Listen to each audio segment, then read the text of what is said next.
Buenos días muchachos, en la clase anterior nos quedamos viendo el tema de ácidos nucleicos, ¿verdad? Mencionábamos un poco pues cuál era la definición de esos ácidos nucleicos. Decíamos que eran macromoléculas, en específico que eran polinucleótidos, que eran cadenas largas, las cuales estaban constituidas por la unión de varios nucleótidos.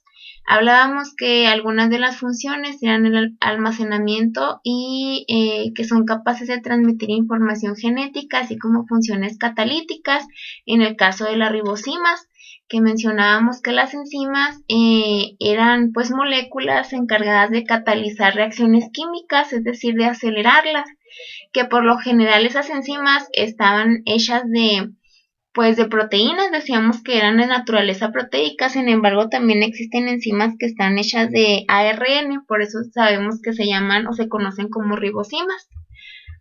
Luego veíamos este cuadrito de aquí, pues que en realidad lo que necesitaba yo que ustedes se quedaran era con las funciones que se pudieran llevar a cabo a través de los ácidos nucleicos, que decíamos que participaban en la expresión génica, que un gen estaba escrito en bases de ADN y que cuando se expresa, pues el resultado es una proteína, ¿no?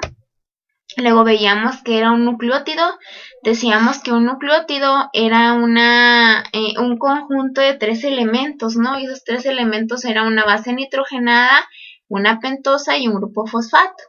Luego decíamos que también teníamos los nucleósidos, que es únicamente cuando están agrupados una pentosa con una base nitrogenada. Que nosotros si al nucleósido le agregáramos un grupo fosfato, pues lo pudiéramos convertir en un nucleótido, ¿verdad? Luego, nos quedamos en esta diapositiva, era lo que íbamos a explicar en la clase de hoy. ¿Qué tipos de pentosas participan en la formación de los ácidos nucleicos, así como qué tipos de bases nitrogenadas participan en la formación de los mismos? Bueno, las pentosas que participan en la conformación de los ácidos nucleicos son de dos tipos. Al momento en que yo digo pentosa, como tiene la terminación osa, pues estoy hablando de un monosacárido, ¿verdad? Como lo veíamos en el tema de carbohidratos. Estoy hablando de un monosacárido conformado por 5 átomos de carbono, por eso se llama pentosa. Las dos pentosas que forman parte de los ácidos nucleicos de esas estructuras se conocen como ribosa y como desoxirribosa, ¿sí? Luego, es importante aquí mencionar lo que ya habíamos visto en carbohidratos. Nosotros mencionábamos que cuando las moléculas de monosacáridos o en general cualquier molécula orgánica tiene una estructura cíclica, es decir, como un anillo, ¿sí? En este caso es un pentágono, ¿verdad? El que se forma con estas pentosas, con la ribosa y la desoxirribosa. Decíamos que estas proyecciones son proyecciones de Howard o bien se generaban porque había hemiacetales, ¿verdad? Que decíamos que había grupos aldehídos que reaccionaban con el alcohol de un carbono de ese monosacárido y se unían y formaban a partir de una fórmula semidesarrollada, formaban una estructura cíclica o una estructura cerrada, ¿verdad? Que es lo que se conoce como un hemiacetal. En este caso, pues tenemos la ribosa y la desoxirribosa. Luego, hablábamos que el carbono anomérico, bueno, el carbono asimétrico, ¿sí?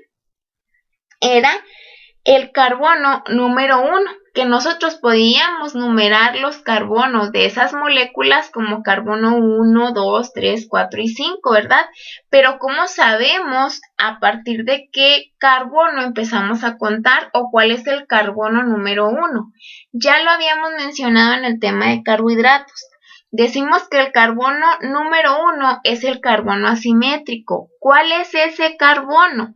El carbono el cual está unido a 4 sustituyentes diferentes, que en este caso es el carbono que tenemos aquí como 1'. La comita se lee como prima. Entonces, aquí tenemos que el carbono 1 es el de este lado, al igual que en la desoxirribosa. ¿Por qué sabemos que es un carbono asimétrico? Porque este carbono está unido a un OH, que es este de aquí, está unido a un hidrógeno, está unido a un carbono y está unido a un oxígeno. Entonces, si se fijan, los 4 átomos a los cuales está unidos, pues son diferentes, por eso es un carbono asimétrico. Entonces, nosotros empezamos a numerar esos carbonos con el carbono 1, que es el de este lado. Luego, como ya sabemos que este es el carbono 1, empezamos a numerar los demás carbonos en sentido de las manecillas del reloj.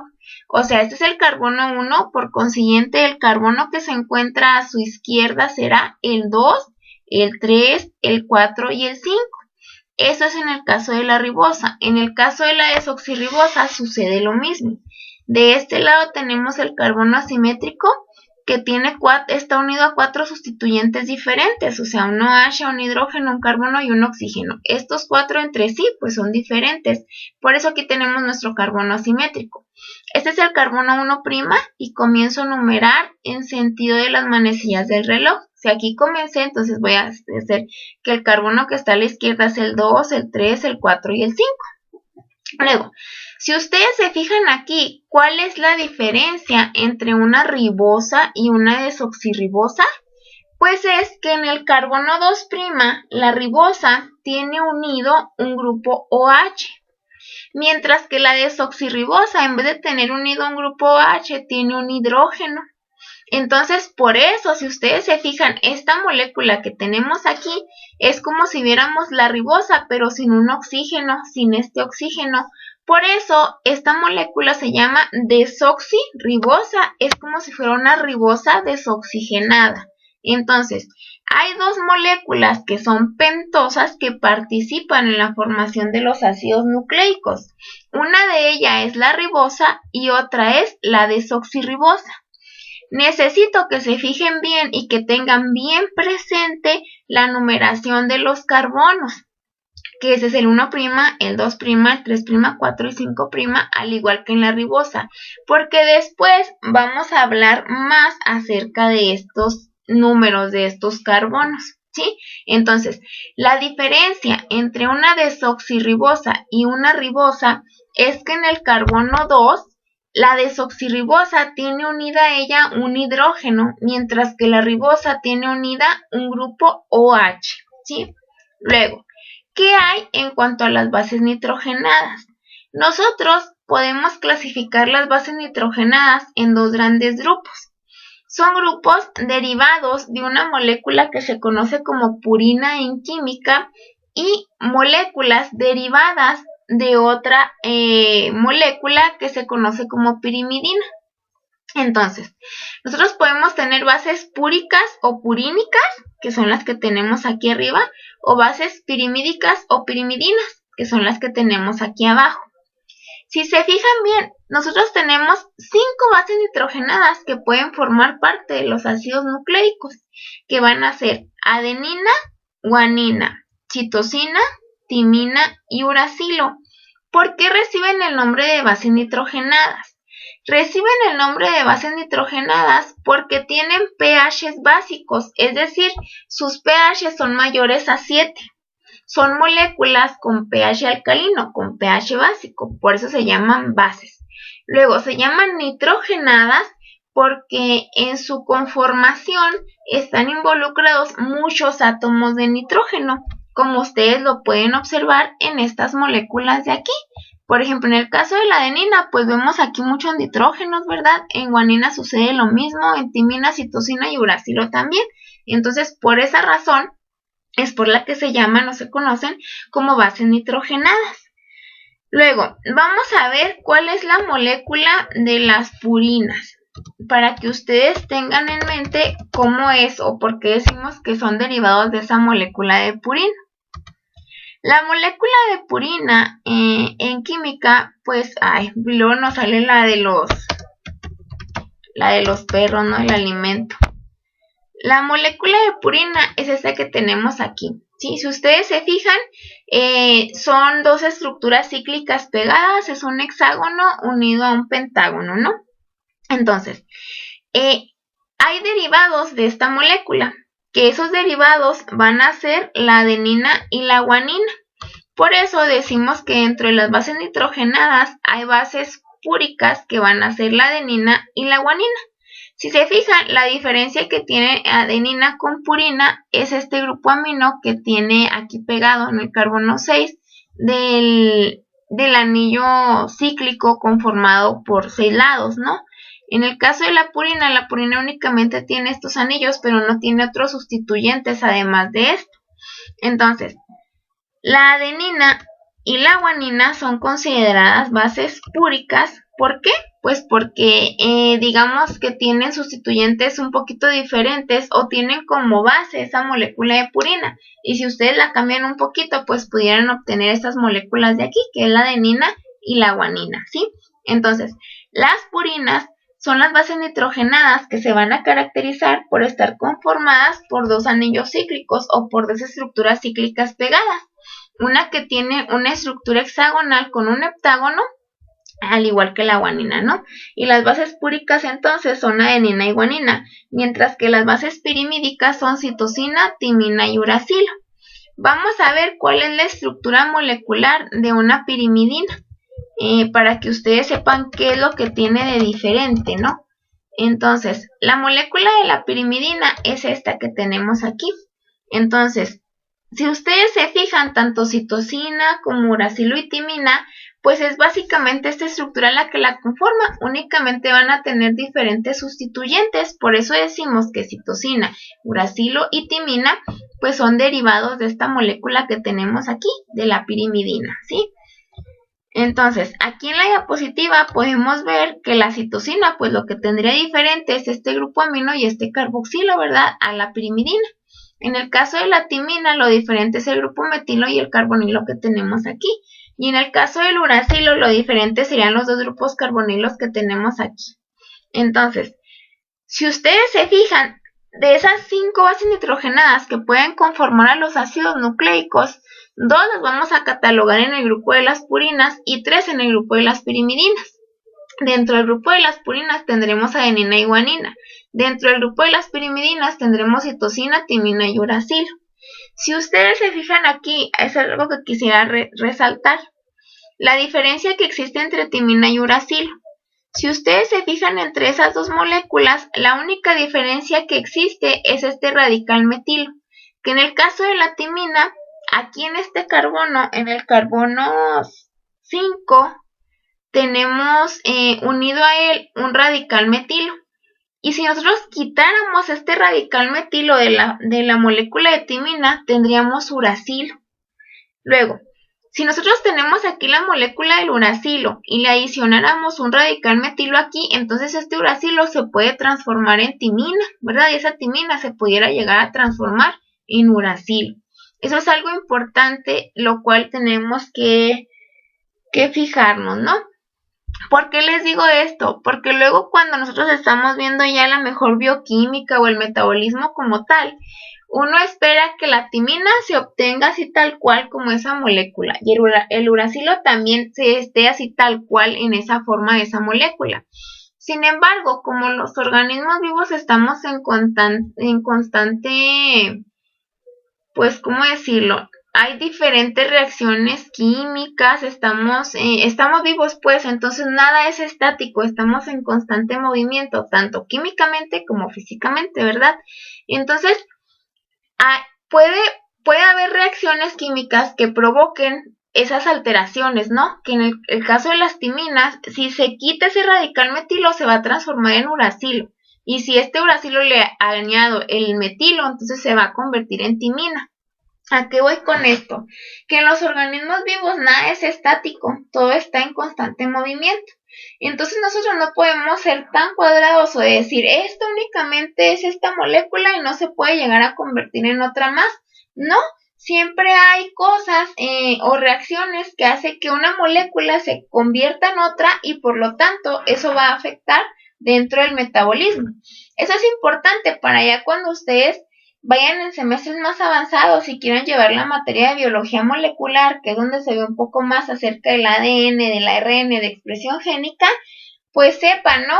¿Cómo es que a partir del ADN yo voy a obtener ARN? Y en el ARN, pues el nucleótido, las bases nitrogenadas que participan en la formación de ARN es adenina, guanina, citosina y uracilo. Timina no participa. Pero en el caso del ADN, las bases nitrogenadas que participan para la formación de esa estructura es adenina, guanina, citosina y timina. No participa uracilo. Entonces, uno pudiera llegar a pensar, ¿y cómo es entonces que a partir de una timina se me pone un uracilo? ¿O cómo se convierte una timina? A partir de una timina, ¿cómo obtengo yo un uracilo? Es simple y sencillamente por este cambio que vemos aquí en este radical metilo, ¿sí? Entonces, dentro de la estructura de los ácidos nucleicos están formados por nucleótidos.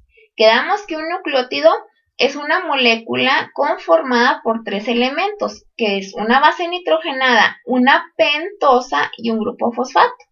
Las pentosas que pueden llegar a formar parte de esos nucleótidos pueden ser o ribosa o desoxirribosa. Y las bases nitrogenadas que pueden llegar a formar parte de esos ácidos nucleicos son o del grupo de las purinas o del grupo de las pirimidinas.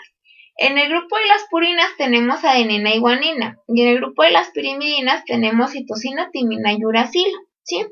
Se caracterizan en el caso de las purinas porque son moléculas que están formadas por dos estructuras cíclicas, como lo podemos observar aquí. En el caso de las pirimidinas, únicamente están conformadas por un anillo, por una estructura cíclica que es como un hexágono, ¿no? Básicamente. Aquí pues tenemos otra representación de esto mismo de las bases nitrogenadas. Tenemos que dentro de las bases derivadas de la purina, o también conocidas como purínicas o púricas, se encuentran la adenina y la guanina, mientras que las bases pirimidínicas o derivadas de pirimidina se encuentran citosina, timina y uracilo. Luego, ¿qué tipos de ácidos nucleicos son los más comunes que nosotros vamos a encontrar dentro de la biología, dentro de biología celular y molecular? Muy probablemente ya todos hayan oído hablar de estos ácidos nucleicos, ¿no? El principal, tal vez que todos han escuchado, es el ADN. El ADN es la abreviatura para la molécula que se conoce como ácido desoxirribonucleico y el ácido ribonucleico, también conocido como ARN.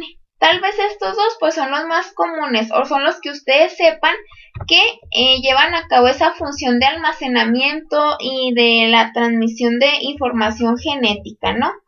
Pero si nosotros partimos de la definición que dimos, que un ácido nucleico es una cadena de polinucleótidos y decimos que un nucleótido o la definimos como una molécula compuesta por 3 elementos, que es base nitrogenada, grupo fosfato y pentosa, entonces también tenemos que el ATP, que es el adenosintrifosfato, entra dentro de esos ácidos nucleicos, y aquí es donde tal vez algunos de nosotros pues nos pudiéramos desconcertar un poquito, ¿no? Porque decimos, canijo, pero el ATP no tiene una función de almacenamiento y transmisión de información genética, ¿no? Sino que el ATP lo vemos dentro de otra área o lo vemos que cumple otra función dentro de biología celular.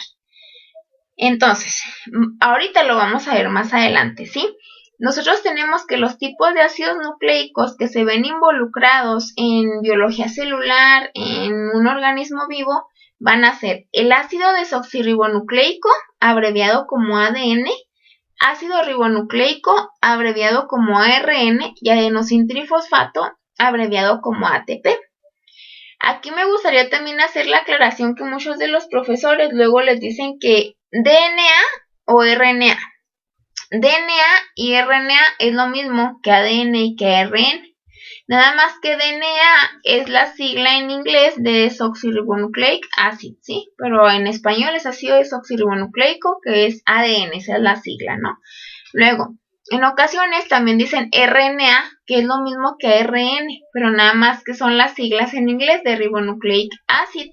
Les digo esto porque pues la mayoría de los doctores y de los investigadores, ¿no? De los profesores que luego hacen investigación o leemos los papers en investigación, pues la mayoría de los artículos vienen en inglés. Entonces a la hora en la que uno está leyendo, pues siempre estás leyendo desoxirribonucleic acid. Entonces siempre lees DNA, RNA, DNA, RNA, y a la hora en que uno lo expresa, pues así lo dices comúnmente, ¿no?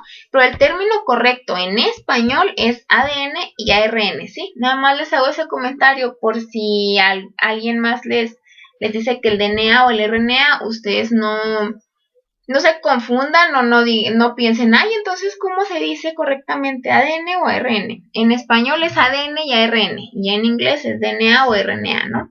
Bueno, entonces, vamos a ver cuál es la molécula del ATP. Nosotros el ATP, yo sé que en biología pues no lo vemos como almacenamiento de información genética o que es una molécula que sirve para transmitir esa información genética, sino que más bien el ATP nosotros lo vemos como una moneda energética en el caso de las células. ¿Por qué? Porque sabemos que es la forma en la que se transporta la energía. Cuando la célula necesita energía, llega el ATP, ¿verdad? Y le brinda un grupo fosfato y el ATP se transforma en ADP. De esa manera ya le brindó energía a la célula. Luego, cuando una célula tiene exceso de energía y necesita cargar energía en una molécula, llega una molécula de ADP, le carga un grupo fosfato y de esa manera pues está, digamos, recargando energía, ¿verdad? En forma de ATP. ¿Por qué decimos que el adenosintrifosfato es un ácido nucleico? Porque si se fijan, esta es la estructura de una molécula de ATP. Esa molécula está conformada por adenina, que es una base nitrogenada, por una ribosa, que es una pentosa, y por 3 grupos fosfato, ¿verdad? Que pues como su nombre lo indica, es un grupo fosfato. Entonces, si se fijan, el adenosintrifosfato es un nucleótido porque está formado de una base nitrogenada, una pentosa y al menos de un grupo fosfato. Entonces, por esto, el ATP cumple con la definición de un ácido nucleico. Sin embargo, la función de este ácido nucleico es diferente a la que habíamos venido manejando, de que almacena información genética o transmite esa información genética, ¿no? Sino que la función principal del ATP es el intercambio de energía en la célula. ¿Cómo es que se logra ese intercambio de energía en las células a partir de la molécula que se conoce como adenosintrifosfato? Digamos que la célula se carga de energía por estos enlaces que hay entre los grupos fosfato. Cuando una célula necesita energía, llega una molécula de ATP. ¿Y cómo le hace esa molécula para darle energía a la célula? Lo que sucede es que hay una ruptura aquí de un grupo fosfato. Es decir, se rompe este grupo fosfato, este enlace, se rompe. Y de esa manera, el ATP pierde un grupo fosfato. Y entonces la molécula de ATP, al salir viene así en los libros una flechita hacia arriba y luego ponen una P y luego una I aquí chiquita. Significa fosfato inorgánico. Y dice que este ATP cuando libera un grupo fosfato pues se va a transformar en una molécula que se conoce como ADP, que es adenosindifosfato. ¿Qué significa? Es esta molécula menos un grupo fosfato que es el que liberó. A la hora en la que se rompe ese enlace en ese grupo fosfato, ese enlace es un enlace de alta energía. Entonces, cuando ustedes lo rompen, se libera mucha energía y a partir de ahí es de donde la célula va a obtener energía. Si la célula necesita más energía, entonces se va a romper el siguiente grupo fosfato, el siguiente enlace. De esa manera, a partir del ADP, pues nosotros pudiéramos obtener únicamente AMP, la molécula de adenosin monofosfato. Y aquí pues obviamente tiene que haberse un desprendimiento de otro grupo fosfato. Es decir, este grupo también se perdería y únicamente nos quedaríamos con AMP.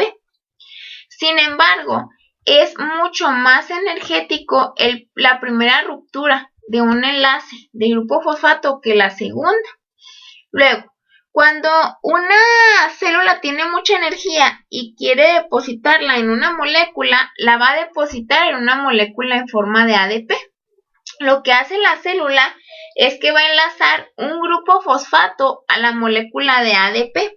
Y a la hora de crear ese enlace entre el grupo fosfato y una molécula de ADP, para poder unir ese grupo fosfato a esa molécula se necesita mucha energía, entonces la célula invierte esa energía creando ese enlace y de esa manera se crea una molécula de ATP que es como que está ahí conservando la energía para la hora que la célula lo necesite, pues ahora sí se rompa ese enlace, se libera un grupo fosfato y libere la energía que tenía almacenada. De esta manera es como funciona el ATP, como puede ser un transportador de energía, ya sea que libere energía porque la célula lo requiera o que se cargue de energía porque la célula necesita almacenar esa energía para utilizarla después. Luego, ahora vamos a ver particularidades del ácido desoxirribonucleico y del ácido ribonucleico. Primero hablaremos del ADN. El ADN, pues como ustedes saben, es una molécula que está conformada por una doble hélice. Por eso decimos que es una molécula bicatenaria, es decir, dos cadenas de polinucleótidos son los que la están formando. Esas cadenas se dice que son antiparalelas y que son complementarias. Las bases nitrogenadas que participan en la formación de esa molécula, de ese ADN, son adenina, timina, citosina y guanina. Uracilo no participa en la formación del ácido desoxirribonucleico, ¿sí? Únicamente adenina, timina, citosina y guanina.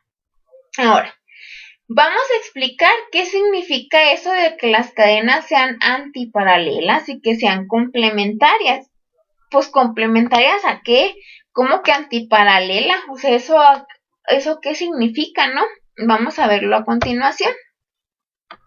Nosotros decimos que esas cadenas que están formando la molécula del ADN son cadenas complementarias porque hay una ley que descubrió un científico, ¿verdad? Se llama la ley de Chargaff, porque fue Chargaff quien descubrió esto. Y esa nos indica que citosina siempre tiene que ir unida a guanina y guanina siempre tiene que ir unida a citosina. Es decir, no podemos tener una timina unida a una citosina a una guanina. Una citosina siempre irá unida a una guanina. Eso es lo que se conoce como complementariedad entre bases, que una citosina siempre tiene que ir unida a una guanina.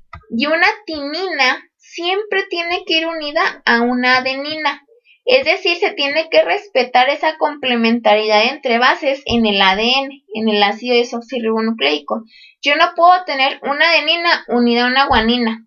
Siempre tienen que ir unidas adenina con timina y citosina con guanina. Luego, la citosina se une con la guanina mediante 3 puentes de hidrógeno, que son los que se establecen aquí, los que están marcados con signos así como puntiagudos, con rayitas, ¿no? Con guioncitos rojos, como se puede observar aquí en la presentación. Aquí se forma un puente de hidrógeno entre el hidrógeno y el oxígeno, aquí entre el nitrógeno y el hidrógeno, aquí entre el hidrógeno y el oxígeno. Es decir, la citosina con la guanina se une mediante 3 puentes de hidrógeno, mientras que la adenina se une con la timina mediante 2. Este oxígeno se une mediante un puente de hidrógeno con este hidrógeno de acá, y este hidrógeno se une mediante un enlace químico conocido como puente de hidrógeno con el nitrógeno de acá. Entonces, si ustedes se fijan, adenina y timina se unen mediante 2 puentes de hidrógeno, mientras citosina y guanina se unen mediante 3. Eso, si yo les preguntara, ¿qué unión es más fuerte? ¿La que unen citosina y guanina o la que unen adenina y timina? Pues obviamente diríamos citosina y guanina, ¿no? Porque pues si ambas pares o ambos pares de moléculas se unen entre sí, pero una está unida por 2 puentes de hidrógeno y otra por 3, pues obviamente tienen que estar como más fuerte unidas aquellas que tienen un mayor número de enlaces químicos, que en este caso sería citosina y guanina, ¿sí? Entonces, se unen con mayor fuerza citosina y guanina porque están unidas mediante 3 puentes de hidrógeno, a diferencia de adenina y timina que están unidas mediante 2. Esto es algo que se conoce como complementariedad entre bases, que adenina siempre tiene que ir pegada a timina y citosina siempre tiene que ir pegada a guanina, ¿sí? Entonces, a eso es a lo que nos referimos con que son cadenas complementarias las que forman la estructura del ADN.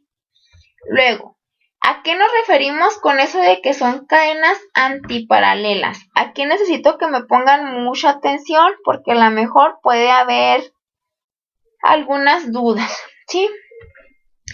Primero vamos a ver, la estructura del ADN normalmente pues uno la ve siempre en imágenes en internet, ¿no? Y la vemos como una doble hélice que está girada, ¿no? Una estructura más o menos así es como lo que uno tiene en mente. Es como si fuera una escalera en forma de caracol, ¿no? Pero nosotros si desdobláramos, vamos a decir, o si extendiéramos esa escalera, nosotros aquí nos quedaríamos únicamente con dos cadenas grandes que están enfrente una de la otra, que esas son las cadenas complementarias. Es decir, si yo a esto le quito el giro que tiene, eso de que está como enrollada sobre sí misma, la desenrollo sobre sí misma, ¿qué me va a quedar? Me va a quedar como si fuera una escalera, así tal cual, ¿no? Una escalera como vemos aquí. Si yo desenrollo esto, me va a quedar una escalera. Y esa escalera, pues es lo que vemos aquí en la presentación. Es como si tuviéramos estas dobles hélices, estas dos cadenas, ¿sí? Esa molécula bicatenaria. Por eso decimos que es una molécula bicatenaria, conformada por dos cadenas.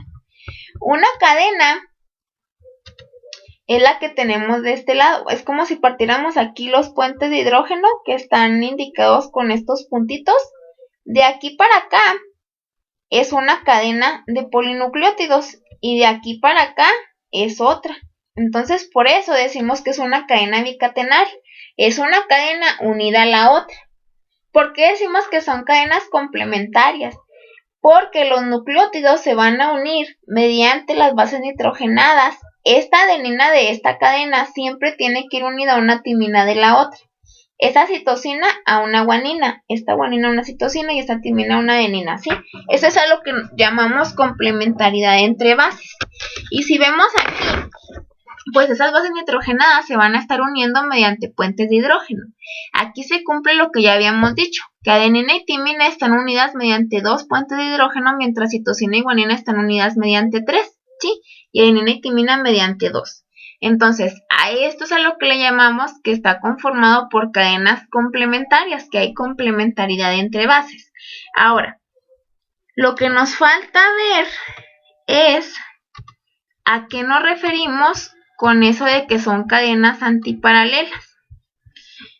Eso de decir que son cadenas antiparalelas, a lo que nos referimos es que una cadena tiene un sentido. Va de un sentido de 5' a 3'. Y la cadena complementaria tiene que tener un sentido inverso. Es decir, si esta cadena inicia en 5', la cadena complementaria tiene que iniciar en 3'. Si esta cadena de acá tiene sentido o termina en 3', la complementaria tiene que terminar en 5'. ¿Qué significa esto? Que una cadena corre en sentido de 5' a un sentido de 3', que es la que tenemos de este lado. Ahí me salió muy fea la comita. Que es la que tenemos de este lado. Mientras que la cadena complementaria, entonces, si esta es la cadena del lado izquierdo, la cadena del lado derecho, la complementaria, tiene que tener un sentido inverso o un sentido antiparalelo. ¿Qué quiere decir esto? Que si este va en sentido de 5' a 3', su cadena complementaria tiene que ir de 3' a 5' en sentido inverso. Luego, ¿qué es eso del sentido o cómo definimos el sentido? El sentido nos indica el número de carbono de la pentosa a la cual está unido el grupo fosfato. En este caso, fíjense bien ustedes, un nucleótido es esto, ya vamos a delimitar los nucleótidos que hay, ¿no? Un nucleótido dijimos que es un grupo fosfato, una base nitrogenada y una pentosa. Entonces yo aquí puedo decir, esto de aquí es un puro nucleótido. Y aquí está unido al otro nucleótido que va a ser este de acá, ¿verdad? Y luego esto está conformado por otro nucleótido que tenemos aquí y finalmente aquí tenemos otro nucleótido. O sea, esta cadena de polinucleótidos está formada por 4 nucleótidos. Luego, si se fijan, ¿cómo es que un nucleótido se pega con el otro? Ahí lo que se está uniendo es un grupo fosfato de un nucleótido se pega con la pentosa del otro. Entonces, la pentosa es la que está uniendo esos grupos fosfato. ¿Qué número de carbono es el que se está uniendo con un grupo fosfato? Y luego, ¿qué número de carbono de ''esa pentosa se está uniendo al siguiente grupo fosfato? Eso es lo que nos indica el sentido de la cadena. Eso de decir que está en sentido de 5' a 3', lo que nos indica es que el carbono 5' de la pentosa tiene unido a él un grupo fosfato. Y el siguiente grupo fosfato se une en el carbono 3' de la pentosa. ¿Cómo sé que este es el carbono 3'? Porque el carbono 1', acuérdense que habíamos dicho que era el carbono asimétrico, que es este que se encuentra aquí. Entonces, ese es el carbono 1', ese es el 2' y ese es el 3'. Ese es el 4' y ese es el 5. Entonces, en esta cadena, este grupo fosfato está unido al carbono 5' de la pentosa. El siguiente grupo fosfato está unido al carbono 3' de la pentosa. Luego ese grupo fosfato se une al carbono 5' de la pentosa, luego al 3', luego el siguiente grupo fosfato se une al 5', el siguiente al 3, el siguiente al 5 y luego al 3. Entonces, eso es lo que nos indica el sentido de la cadena. Esto significa de 5' a 3'. Indica el sentido de la cadena, lo podemos definir como el número de carbono al cual está unido el grupo fosfato de un nucleótido y luego nos indica al siguiente carbono de la pentosa luego nos indica que el grupo fosfato a cuál carbono está unido de manera consecutiva. Sí, eso es lo que nos indica el sentido de 5' a 3'. Nos indica que el grupo fosfato está unido a un carbono 5', el siguiente grupo fosfato está unido al carbono 3', el siguiente al 5', al 3, al 5, al 3, al 5, al 3. Eso significa el sentido de la cadena. Ahora, si hablamos que la cadena complementaria es antiparalela, ¿qué significa eso? Que el grupo fosfato va a empezar a estar unido en el carbono 3', luego tenemos el 5', luego está unido al 3, al 5, al 3, al 5, al 3, al 5.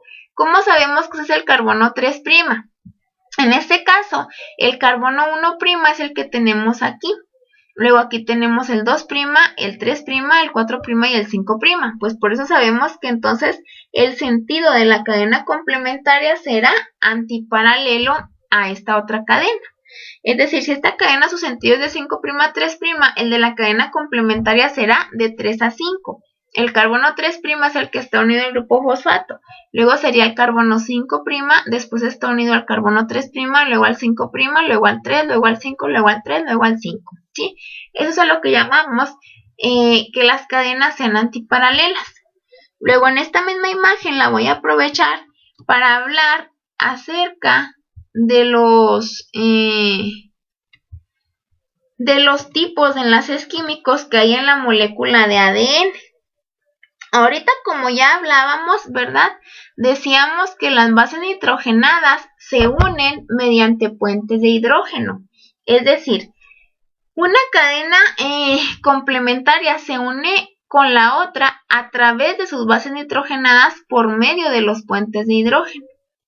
Si yo eliminara estos puentes de hidrógeno, si yo los hidrolizara, lo que sucede es que la cadena se desnaturaliza, es decir, se separa. Si yo hago que se rompan esos puentes de hidrógeno, separo a las cadenas que conforman el ADN, las vuelvo hebras individuales. Es como si ustedes abrieran un zipper de una chamarra y por en medio pasara el puente de hidrógeno y entonces separarían ambas cadenas, ¿verdad? Entonces, lo que las mantiene unidas a ambas cadenas son los puentes de hidrógeno que están manteniendo unidas a estas bases nitrogenadas. Luego, ¿cómo se llama el enlace que se genera entre una pentosa con un grupo fosfato, que si nosotros hiciéramos la analogía de que el ADN es como una escalera, pudiéramos decir que los escalones de las escaleras son las bases nitrogenadas que están unidas por los puentes de hidrógeno, mientras que el pasamanos es el esqueleto del grupo fosfato con la pentosa. Entonces, ese grupo fosfato con la pentosa está unido mediante un enlace, es decir, la rayita esta que tenemos aquí, ese enlace se conoce como enlace fosfoéster. Esto que está aquí se conoce como enlace fosfoéster. Si yo hablo de ambos enlaces fosfoéster que están uniendo al grupo fosfato con ambas pentosas, entonces estaría hablando de un enlace fosfodiéster, porque estoy hablando de dos enlaces fosfoésteres, ¿verdad? Sería un enlace fosfodiéster si estoy hablando de ambos enlaces en los cuales el grupo fosfato está unido a esas pentosas en estos dos. Si únicamente hablo de uno, es un enlace fosfoéster. Si nada más estoy hablando de este, un enlace fosfoéster. Si solo este, un enlace fosfoéster y fosfoéster. Si estoy hablando de los dos, entonces ese enlace se llama enlace fosfodiéster. Luego, ¿cómo se llama el enlace que existe entre la base nitrogenada y la pentosa?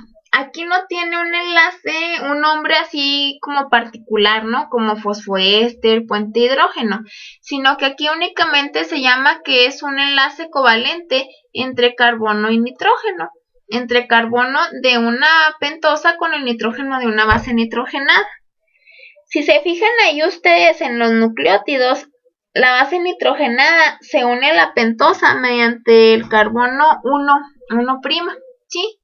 Y aquí en el carbono 2', pues es donde vamos a saber si hay un OH aquí que esté unido a esta pentosa, entonces diríamos que esta sería una ribosa.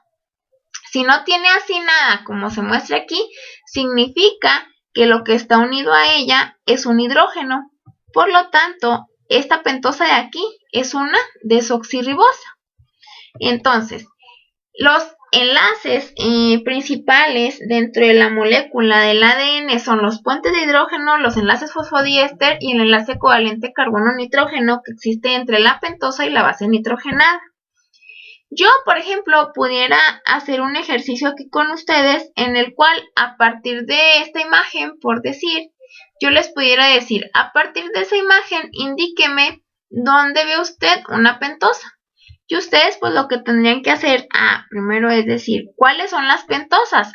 Pues todas las que tengan estos pentágonos lilas, ¿verdad? Entonces, pues pueden encerrar cualquiera de estas y pueden decir, esa es una pentosa. Ok, correcto, ¿no?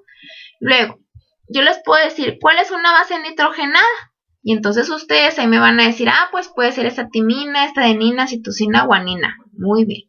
Les puedo decir, identifíqueme un grupo fosfato, pues va a ser cualquiera de estas bolitas, ¿verdad? Que están aquí, los grupos fosfato. Les puedo decir, díganme dónde está un puente de hidrógeno, señálenmelo, pues que son los puntitos estos. Un enlace covalente carbono-nitrógeno, pues ya sea que indiquen unos de aquí, otro de acá. Un enlace fosfoéster, pues que el de aquí. Un fosfodiéster, pues que estos dos. ¿Qué otra cosa? Un nucleótido, pues únicamente con que me encierren una base nitrogenada pegada a una pentosa y un grupo fosfato, eso es un nucleótido, ¿sí? Les puedo de hecho hasta borrar aquí los extremos, si es 5', 3', de 3', 5', y les puedo decir cuál es la cadena de sentido 5', 3', y cuál es la de 3', 5', y ustedes pues se tienen que fijar el grupo fosfato a qué carbono, a qué número de carbono está unido con la pentosa. Y luego el siguiente grupo fosfato a qué carbono está unido. Y de esa manera pueden sacar el sentido de la cadena de cada una de esas polinucleótidos que están conformados conformando el ácido nucleico, ¿no? Bueno. Miren, aquí era lo que les explicaba eso de los enlaces fosfodiéster, que si ustedes pues indicaban los dos enlaces mediante los cuales el grupo fosfato estaba unido a ambas pentosas, pues decíamos que esto es un enlace fosfodiéster. Decimos que es en sentido de 5' a 3' porque el grupo fosfato está unido a un carbono 3', 5' de la pentosa. El siguiente grupo fosfato se une por el carbono 3'. Este grupo fosfato está unido al carbono 5', luego al 3' se une otro grupo fosfato y así sucesivamente. Por eso decimos que esta cadena tiene un sentido de 5' a 3', ¿sí? Y pues hasta aquí llegaríamos con las particularidades del ADN. Para la siguiente clase pues vamos a ver particularidades del ARN, diferencias entre ambos y con eso terminaríamos el tema de ácidos nucleicos. Espero que haya quedado comprendida la clase. De lo contrario, pues mucho les agradeceré que el jueves que tengamos la videollamada para el Kahoot del segundo parcial de grupos funcionales, también me hagan saber las dudas que tienen al respecto con estos temas que hemos visto de carbohidratos y de lo que llevamos de ácidos nucleicos, ¿verdad? Pues por mi parte sería todo, muchachos, les agradezco mucho su atención y pues estamos en contacto. Nos vemos mañana por videollamada, hasta luego.